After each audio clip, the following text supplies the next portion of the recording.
In the still of the night, I think of you. My heart beats with every thought of you. You're the one I can't let go in your arms. Who is your friend? Someone asked. She turned to the group and introduced Dave to all. I know you, Uche said. Your family owns the biggest chain of malls around here. Guilty as charged? Dave smiled. Rich, as well as handsome. Chuck thought, but caught himself in time. What business of his was it if the boy was rich or not?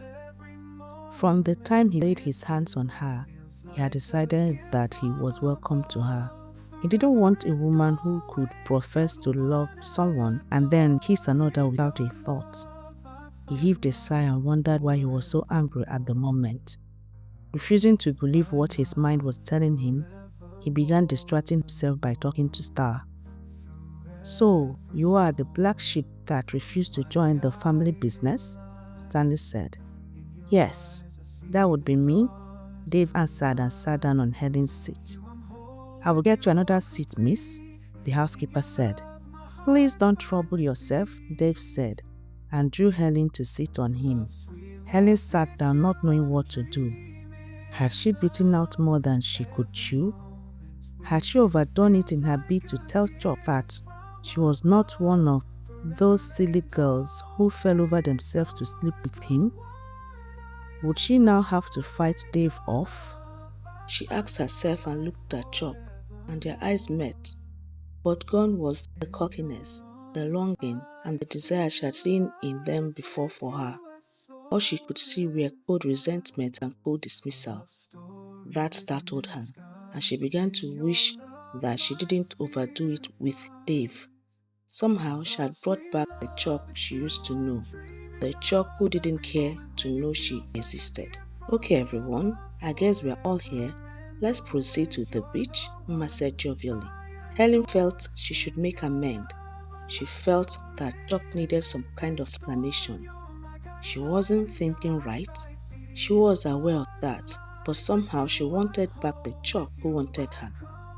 Go ahead, Dave. I have a little thing to take care of, if you say so, honey. He replied and gave her another hug before she could turn away. Perfect, she said to herself. How do you do it, Helen? You should be given an award for always finding the worst situations to dump yourself in. As soon as Dave cleared the door, she turned. The kitchen was empty except for Chuck, who was getting another bottle of water from the fridge. You want some water? He said to her. No, I wanted to explain about Dave. I don't care. Let it go, Helen. Don't embarrass yourself any further than this.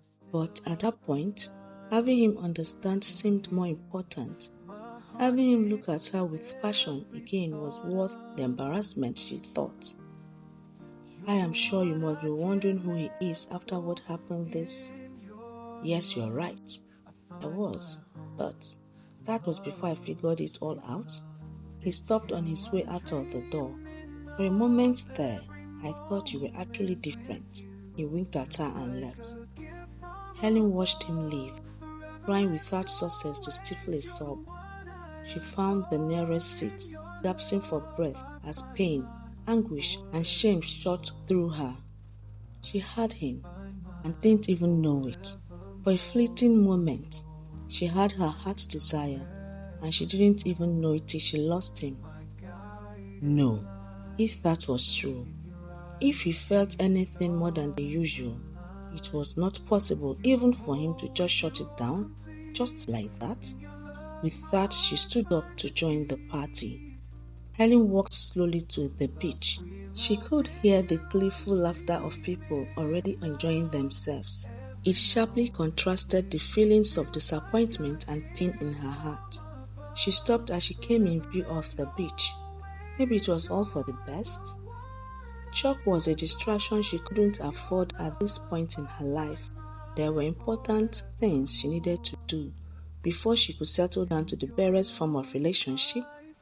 So if somehow she had lost him, maybe it was for the best. she thought. Dave spotted her, and she managed to smile and began walking towards him.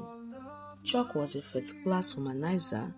She might have held his fantasy briefly, but who could tell how long she would have held it before he got bored and looked for someone else? So this would be a good thing in the long run. With Dave, she could have harmless fun, she would be in control, but Chuck was a different story. She didn't need the kind of feelings he aroused in her. She didn't need that kind of emotional upheaval. Come, let's find a space. Everyone is having fun. She allowed Dave to draw her into the mood as she smiled at him. I would love song a little far from everyone. Why? We'll miss all the fun, but we'll have a measure of privacy to talk. You know we need to. She hoped she looked convincing enough and that he didn't see it as what it was, a ruse to hide from Chuck. You have a point? Okay. They decided on a place which didn't put them so far from the party, but it was a place where they necessarily wouldn't have to be a part of the whole fun. She could see the disappointment on Dave's face when she picked out the place, but she was beyond caring. From then on, she only cared about one thing, figuring out who she was, and that meant putting her self-preservation first. Will this place do? She asked, just to be polite. He replied and spread the mat Ma had given him. I'll get us something to drink, Dave said and left. She smiled and looked around. Uche and Stanley were arguing over the grill. Paul, Mma's father-in-law, and Charles were setting up a kind of fire. Chuck, she saw, was helping them while chatting up Star, who seemed to be hanging on to his every word. That didn't take long, she thought.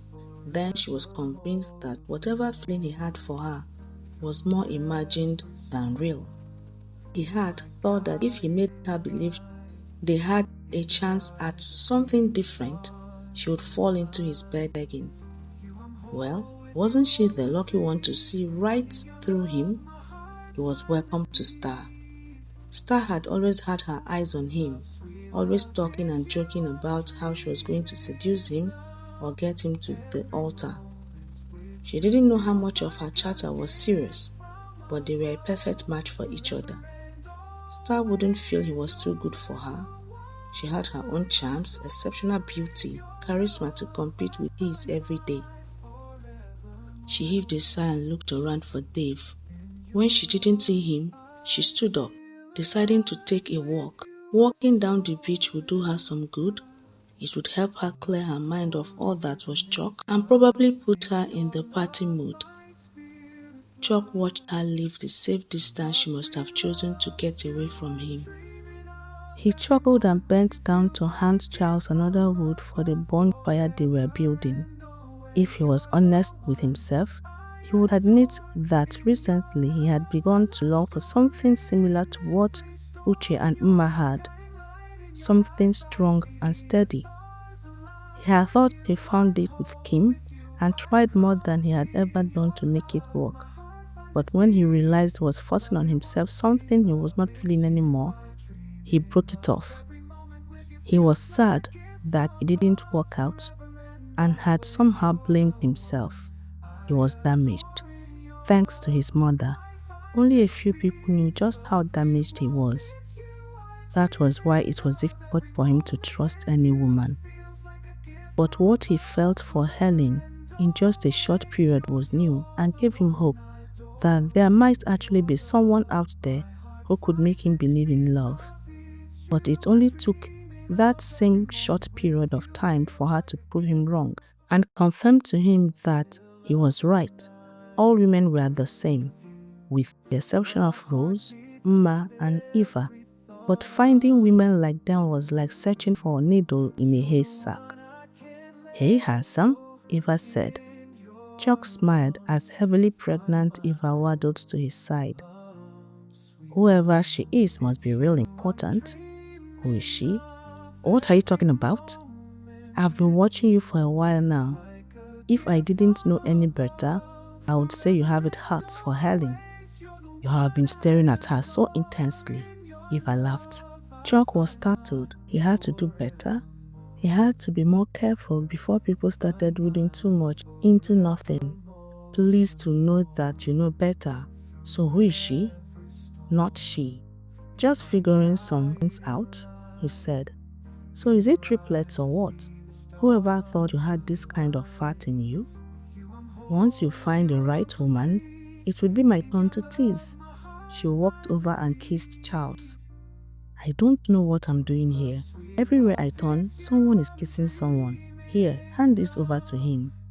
He handed the last one to Eva and made his escape. He needed another bottle of water anyway. Chuck bought his drink and began walking. He needed a little air. The spontaneous laughter that occasionally rang out was getting to him and worsening his mood. The last thing he wanted was to spoil Emma's party with his ever-increasing black mood. Helen decided to head back. It was a good walk. What one needed to shake off a bad mood was the sound and sight of rolling ocean peeped at by the moon, the heavy wind that threatened to uproot the coconut trees while the stars sparkled, winking mischievously. Helen smiled, breathing in the chilly salty air. I see you enjoying this party as much as I am. Helen stopped at the sound of voice as excitement began to seep into her body, but she couldn't find the source of the voice. Then she heard the light thud of feet as someone jumped down from one of the boulders. She whirled around and saw her dream come true emerge from the darkness. I just needed to see this beauty first. What's your excuse? I have a lot on my mind. Good luck figuring them out. She walked past him, but he caught her hands. Have you told him yet? Told who what? Your boyfriend. Have you told him you cheated? What happened can hardly be called cheating. A few cases don't qualify as cheating. You are right. We had a few cases, but in our minds and hearts, it was more. We wanted more. If I had not stopped, it would have been more, and that by my definition is cheating. As far as I'm concerned, nothing happened. Whatever kisses we shared, I have forgotten. I call that momentary loss of sanity and not cheating, she told him firmly. Let go of me, she demanded. I find it odd that you would forget so soon. I was there, remember? I know it might sound impossible to Mr. Sexiest man alive, but there are actually women on this earth who don't think you walk on water. Would you care to test that theory? Let go of me, Chuck. I need to get back to my boyfriend. Of course, but when you do, ask him this question. What question? And he kissed her. She should protest. She should push him off. He was holding her, but very lightly. She could push him away if she so wished, but she didn't. Instead, she drew him nearer. How could she when she felt like one with a strong wind, like she could push all obstacles aside, like the moon? She could ignite and light up whatever darkness that threatened. When she felt like billions of stars, like happiness from a distant echo, she moved closer to him, and in that moment, she could believe that loving this man was not wrong and was the only right thing in the world to do. Magic, thought Chuck, as frightened as he was by the overflow of feelings he was experiencing. He knew without a doubt that he was not letting go. He was going to find out what it was about Helen that set his blood boiling. What made kissing her different? What made him lose control when she was near? Why the sudden volcanic feelings? Why didn't he notice her before? Why then that he had couldn't he get enough of her? He had his answer, he thought. No, never, it can't be. All he was sure he needed was to sleep with her, to his heart's satisfaction, get her out of his blood. It was obvious from the way they started, this was nothing more than lust. Feeling relieved and seeming in control once more, he ended the kiss. asking why you feel like the moon and the stars are within your reach by another man's kiss. With that, he walked away.